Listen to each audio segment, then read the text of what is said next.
persécuté pour avoir partagé la bonne nouvelle avec tout le monde. Point. Ayant compris que Dieu l'avait placé et préparé à cette tâche à travers tout ce qu'il avait vécu, sa formation, ses capacités et traits caractéristiques. 494. Alors qu'il atteignait ce qui était considéré comme la fin de sa vie, il évalua son histoire sur terre à la lumière de cette mission d'influencer le royaume de Dieu et exprime son cœur dans un passage de 2 Timothée 4, 6 à 8. Nous ne vivons pas nos vies dans le vide. Nous sommes toujours dans un certain type de contexte, de situation ou d'occasion, et c'est dans tous ces domaines que notre foi au Christ doit se manifester et s'appliquer concrètement aux situations quotidiennes. Le christianisme n'est pas un simple ensemble de concepts intéressants, mais c'est une foi qui doit se manifester et avoir un impact sur la façon dont elle est vécue. Nous appelons cela notre influence de la vie devant le monde. Chaque jour, nous avons des occasions de montrer notre foi par nos paroles et de manière pratique. C'est là, dans la vie quotidienne, que nous montrons ce que nous croyons vraiment et que nous considérons comme vrai.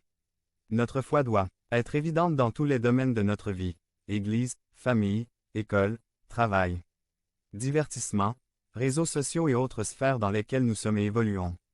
Si vous croyez en Jésus-Christ, il n'y a pas un seul moment, situation ou sphère dans lequel votre foi ne devrait pas avoir un impact, influencer ou déterminer votre façon de vivre, d'être et de parler. Comment percevons-nous ou évaluons-nous notre impact, notre témoignage, notre ministère ou notre influence dans le monde dans lequel Dieu nous a placés?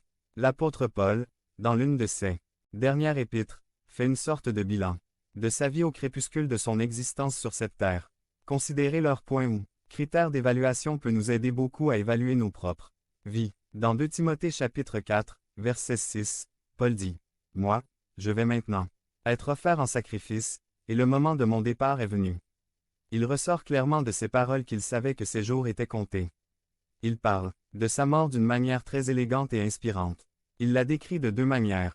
Premièrement, il ne voit pas sa mort comme une tragédie, mais plutôt comme une offrande à Dieu, quelque chose par laquelle Dieu sera glorifié. Deuxièmement, il décrit également sa mort comme le début d'un voyage. Il dit: « Je vais bientôt partir, je vais bientôt commencer mon voyage. » Ce n'est pas la fin, mais le début des apostrophes. Une nouvelle étape. Notre foi devrait nous aider à considérer notre propre mort de la même manière. La mort n'est pas la fin de l'histoire.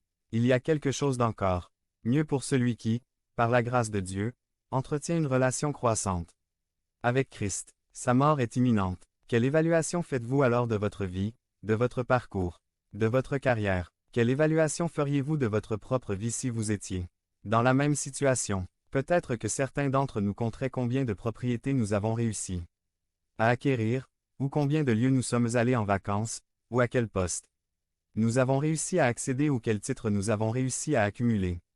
Mais l'apôtre a une autre façon d'évaluer sa vie. 495. L'apôtre fait ce bilan et déclare au verset 7 de 2 Timothée 4. « J'ai combattu le bon combat, j'ai achevé la course, j'ai maintenu la foi. » Il utilise 3 images qu'il a déjà utilisées dans cette même épître pour décrire sa vie de témoignage devant le monde. Auparavant, au chapitre 2, il comparait le croyant à un soldat, un athlète et un agriculteur.